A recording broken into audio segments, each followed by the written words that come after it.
Guys, so a few weeks ago I did a video unboxing and revealing that I've got a PSVR V2. It's an upgrade that came out a couple of years after the original with some minor upgrades, some changes to the headset, and it adds up to overall pretty decent experience and some definite worthwhile changes to the headset, whilst we're kind of eagerly awaiting PSVR 2 itself to be revealed and get a release date for that. I hope it's this year, I really do. We kind of there's still a lot coming out on the original headset, and my headset that I had was glitching. It's kind of going black intermittently sometimes while I was playing, which is really annoying and game breaking actually.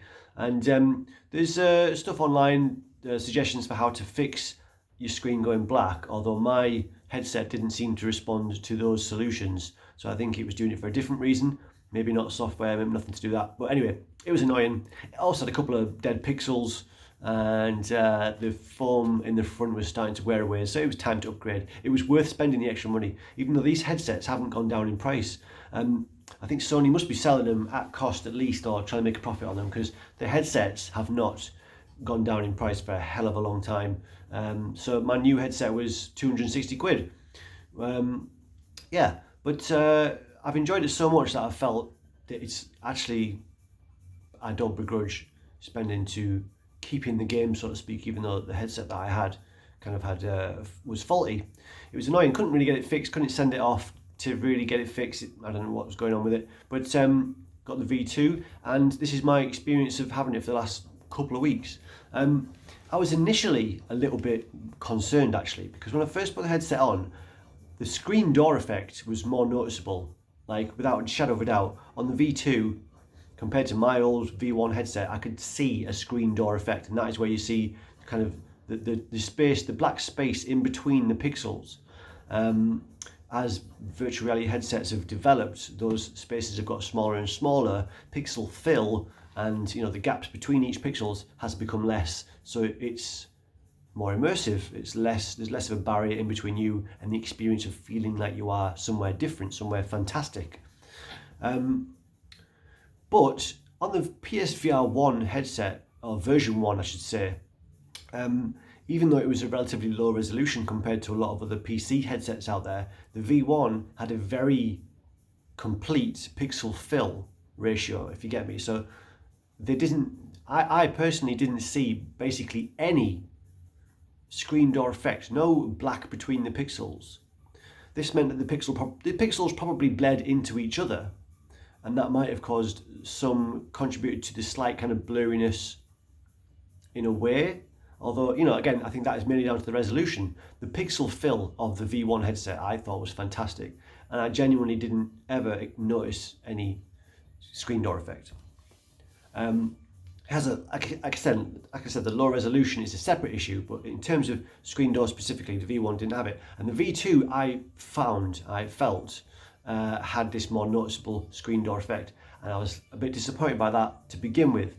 But what I came to realise as I was using the headset and playing with it is that affords the pixels themselves more clarity, more definition, so they might be more separated.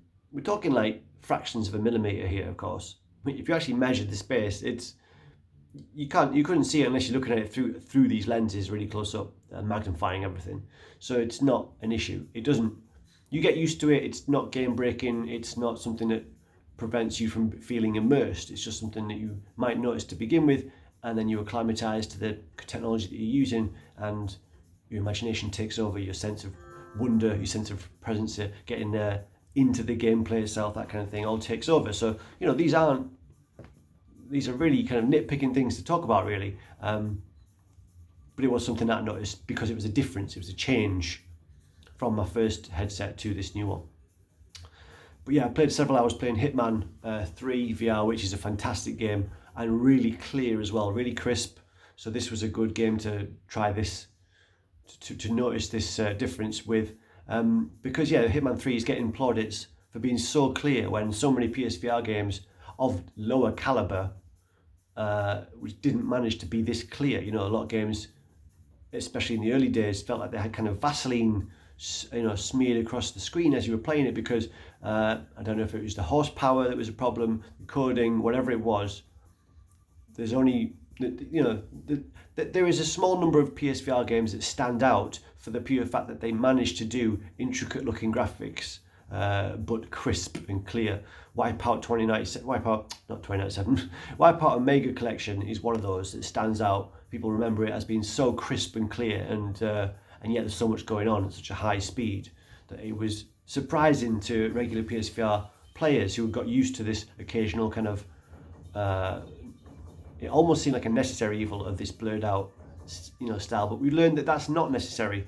Games started getting patches after the fans said that they wanted these patches to get rid of anti-aliasing, so you could choose to have it crisp instead of this kind of blurred effect that some developers seem to think was preferable.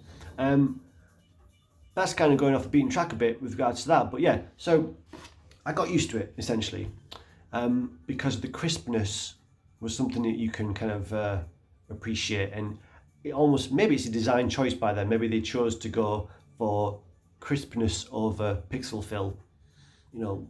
If you have this kind of, maybe not blurred out is the wrong word to use, because again I still felt like games like Wipeout Omega Collection looked crisp on the V1 headset. So yeah, but it looks like it might have been a design choice to focus on this clarity over pixel fill, and you get used to it, and I've really enjoyed it, and the games look fantastic on it, and there's no glitching, and there's no dead pixels, and there's several other benefits to it. So this is the V2 headset. Main differences: it's now got these built-in headphones or earbuds with this handy little area to pop them into, and this bespoke earbud wire has got a clip here, so you don't have to have it plugged in. You can keep it unplugged, but it goes into there, it plugs in, and you've got your earbuds connected to the headset, so you don't have to have another wire trailing around you whilst you're playing. So that's actually really good. That's really convenient.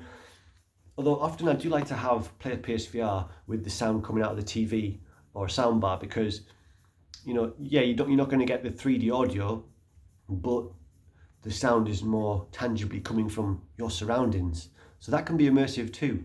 So maybe the ultimate would be 5.1. I don't know how that would work. Has anybody here used VR linked up to a 5.1 audio system? I wonder how that would work. Would it follow you around as you turned around, or would it not do that, and would it be disorientating? But yeah, but that's a cool upgrade. These built-in earbuds. That one's not plugged in, left it dangling, but yeah. And what else we got? Oh, so the button's different in different placement. There's a volume button here on the bottom, and a mute button, and the button to elongate the front is on the top instead of the bottom. But those are minor. The other kind of there's really two major changes to it. One is the earbuds, and the other one is the cable. The cable is now so light, I genuinely forget it's there sometimes, compared to the V1. Now I know some lucky people are out there playing Quests and other headsets that are completely wireless, and I am a bit jealous, I have to admit, but whilst I'm here stuck on PSVR 1, this is the nearest I'm going to get, because this cable is so light and inobtrusive compared to the V1 headset, which was this huge thing that had it was really thick, and it was like two wires connected to a box, and it was cumbersome, and you could feel it off your head slightly. This is so light that I do kind of forget it's there, really do. So that is pretty sweet. So that's basically my experience with the V2, really. Yeah, enjoyed it, got used to the crispness of a pixel fill, really enjoying the light wire, the headset thing's sweet. I don't know what else to say about it. That's all they really did to it. But if you can hear music in the background, that is from Moose Life. Is that what it's called? Moose Life. Jeff Minter's latest trippy game. He made Polybius, of course, and Tempest 2000. This guy's a legend when it comes to kind of retro trippy games, and he's done 3 or 4 now for PSVR. Polybius, 2 of the games that came together, whose names I can't remember right now. But Moose Life, this is really trippy. Yeah, it's a mixture of all of his games he's put out there, really. It really is. It's bang in the middle of everything he's put out so far. And it's addictive and very trippy. Yeah, I recommend that. It's just come out yesterday, I think. So yeah, that's it. Still waiting for PSVR 3 though. 3? PSVR 2. This is my third headset. This is PSVR 3 to me. But because we're starting to kind of fall behind a bit. The PC games, you know, are really getting more built from the ground up now and complex and taking advantage of VR to the point where they, you know, you need those thumbsticks. It comes down to that. We have no thumbsticks on PSVR. That's the main thing. The tracking, all right, yeah, that's a bit annoying too, that you can't turn 360 or 180 degrees and maintain tracking properly. Yes, that is a detriment to our virtual reality experience, but we'll get there. I just hope it comes this year, because they're starting to fall behind, and the games just keep coming. Developers keep working on those new VR games, and you know, the Quest is looking like it's getting a new iteration every fucking 18 months, like an iPhone, which is not the way I want to live with my gaming. This is one of the things that makes console gamers, is that you don't want to be involved in this constant game of catch up and buying new bits and pieces to add to your system so that you can experience things in the best way. You just want your console, and that's your machine for the next 7-8 years, and that's it. Put your game in, you play your game, boom. You don't have to worry about drivers, upgrades. Put it in, play. So we want Sony to take their time and get it right and do a PSVR 2 that just blows everything out of the water, that will last through this time of rapid change for VR, because if they come out with something that's dated by today's standards, it's going to be archaic in 5 years. So that's the issue, to kind of try and stay ahead of the game. But I think as long as they focus on the things that are definitely going to be VR stalwarts for the next 5-7 years, you would imagine that is, you know, the kind of controllers that we've got now. There don't seem to be any need to change those in the near future at all. You know, you just want that nice higher resolution. People want that potentially wider field of view, wireless, of course. But that's where it comes in. Will Sony try and do something that can be used independently, almost like a VR Vita, or will it be 100% tied to needing to play it connected to a PS5? Because if they do that, well, pros and cons. If they do it, they can focus all of their games and make sure that they have all the most powerful, best VR experiences possible, at least at that level of of hardware, to be played on their headset. But if they go with this hybrid system, like a Quest or a VR Vita, then you have the added ability to take it places and to play it wireless and all of that, independent of the PS5. But will you have 2 tiers of gameplay experience? Will you have the lower powered VR games on their headset, and then does that create problems? What kind of problems could arise there?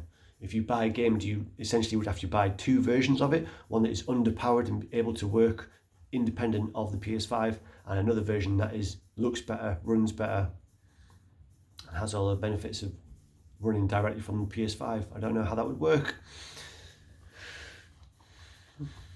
I don't know how that would work. Would it work? We'll see. I just hope they kick it out of the park, and I hope that they do it this year, because they're starting to fall behind severely now. We've got a good lineup for 2021. There's actually a surprising number of decent games coming out for PSVR, even though it's, like I said, now starting to be kind of the elder statesman of the VR market. It's going to sustain itself for another year, I think, quite easily, with the games that are coming out. Hitman 3 was essentially 3 AAA games in one, because you can play the first 2 as well through it in VR. And yeah, that is a AAA experience, definitely. Kind of surprises all how good that game looks and how well it plays, and what it's doing technically. And those kind of things kind of make you realise, if more big studios had got behind it, then you could have had a whole slew of VR versions of games coming out, and hopefully they still will. Hopefully when PSVR comes and they've got that extra power and they don't need to make any sacrifices, and they can really envisage and really bring their games to life in VR in the way that they wanted to. Maybe they will do that now. So maybe we will see BioShock VR. That's got to happen. And there's talk of a Splinter Cell VR coming already. That's not even, is that confirmed? Is that more than a rumour? That's certainly at least a rumour.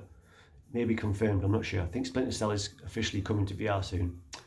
And that should be ridiculous. So yeah, which has made me kind of think, this is in the back of my mind, one of the justifications I have for not going back and playing all the old classics. You know, the 350 odd games I've got on original Xbox of that generation. A lot of games I would like to play again, at least theoretically. I feel like I would enjoy it if I had the time. Or games that I missed out on the first time that came out in that generation. One of the justifications I have for not doing that, going back and playing them, is that there's the possibility that, you know, we're going to see a long trajectory now of VR versions of old games, because it's going to be, you know, financially much more affordable to do that, less effort really. You already have a template to work from, you know, having to build something from the ground up. You've got something there that you just convert in, building again for VR. So there's a huge potential there, surely. I mean, fleece me good. I will pay to play games, old games in VR. I will do that. Give me, if I have to pay for a patch to a game that's already out, or if you're just gonna make something that's getting loud now. Moose Life, Jeff Minter, quality game. Get that. Yeah, anyway, 16 minutes, that'll do. Alright guys, thanks for listening to me waffle. Happy with the V2, essentially, is what I came here to say. And looking forward to what's coming this year in VR. Alright, cheers guys, bye.